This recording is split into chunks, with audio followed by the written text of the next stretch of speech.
जहां पर भी सरकारें भाजपा की नहीं होती वहां पर संविदा के नियमितीकरण की बात होती है, उनको कहते हैं हम 6 महीने में नियमित कर देंगे।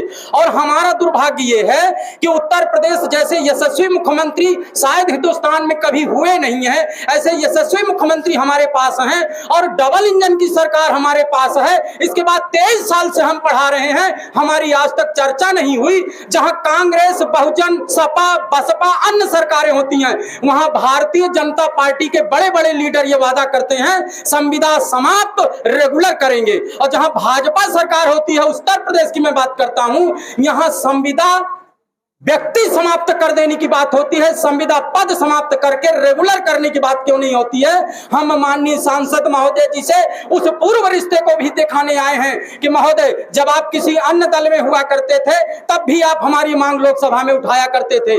हमें याद है जब हम दिल्ली के आंदोलन में थे, नॉर्थ एवेन्यू 51-53 में उन्होंने हमें आवाज दिया था और हमारे साथ कंधे से कंधा मिलाकर लोकसभा में मुद्दा उठाया था।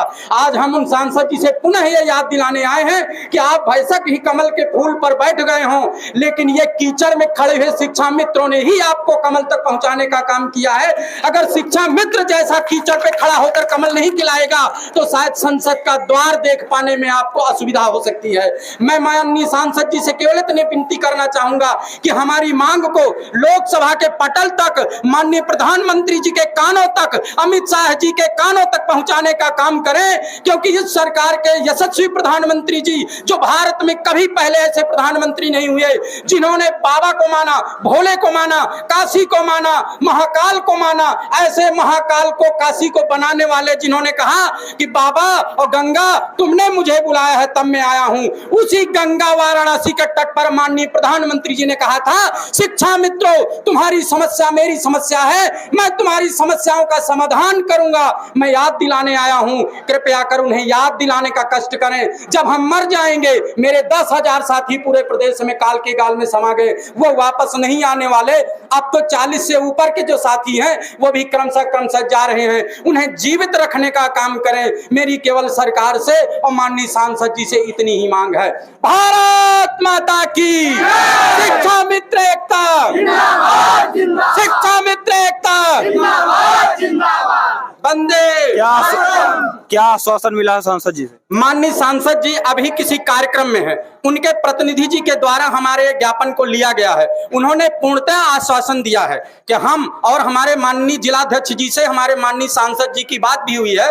उन्होंने कहा है मैं किसी कारणवश, चूंकि उनके राष्ट्रीय अध्यक्ष जी का कार्यक्रम है, उन्हें जाना होता है, तो हम इस बात से बिल्कुल दुखी नहीं है, पर उन्होंने ये कहा है मैं आपके ज्ञापन को सरकार तक पहुंचाऊंगा। और हमारी भी उनसे करबद्ध प्रार्थना है कि हमारे मांग पत्र को माननीय प्रधानमंत्री जी तक और माननीय मुख्यमंत्री जी तक पहुंचाने का कष्ट करें, ताकि हमारी बात उनके कान तक पहुंच सके। आवाज दो, आवाज दो, इंकलाब जिंदाबाद, इंकलाब जिंदाबाद, वंदे मातरम, वंदे मातरम। शिक्षा मित्र प्राथमिक विद्यालय कलारनपुरवा ब्लॉक मऊ से आई हूँ।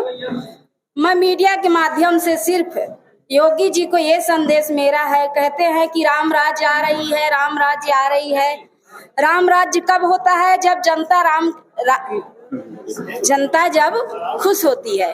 कहते हैं मानव की पूजा कौन करे, मानवता पूजी जाती है, फूलों की पूजा कौन करे, मधुमेहता पूजी जाती है। तो हम इस सरकार को ये कहना चाहते हैं कि आपके जैसे कौन से काज कठिन जग माही, जो नहीं होत तात तुम पाही। तो माननीय योगी जी सब कर सकते हैं, जो हम लोग दर दर की आज ठोकरें खा रहे हैं, वो एक भी विलम्ब न करके अगर चाह ले तो तुरंत कर सकते हैं, क्योंकि हम उसके पात्र हैं।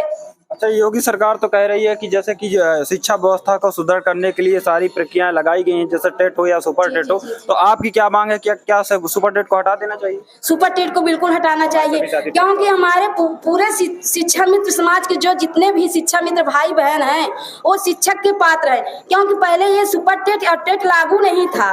हम लोग शिक्षा मित्र जो हुए ग्रेजुएशन के पहले शिक्षा मित्र है ना, पहले ग्रेजुएशन ही तो लिया जाता था। ये नई भर्ती तो हम लोग थोड़ी नहीं है, हम तो पुराने हैं।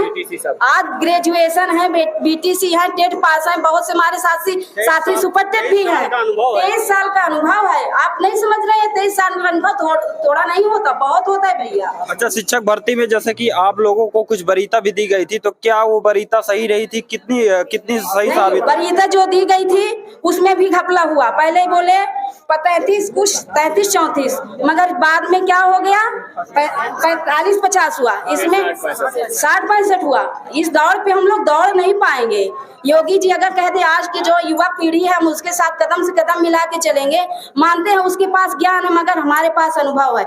जितनी अच्छे से गहराई से अगर इंग्लिश मीडियम का बच्चा जाता है, टीचर जो हम लोगों के सामने कुर्सी में बैठ के पढ़ाते हैं, वो बच्चों को देख के मैडमें क्या कहते, दूर चलो चलो दूर चलो, ये नाक बहाया, ये गरीब का बच्चा, हमारे आदिवासी समझते हैं। वही उन्हीं बच्चों को शिक्षा मित्र उठाने का काम करता है।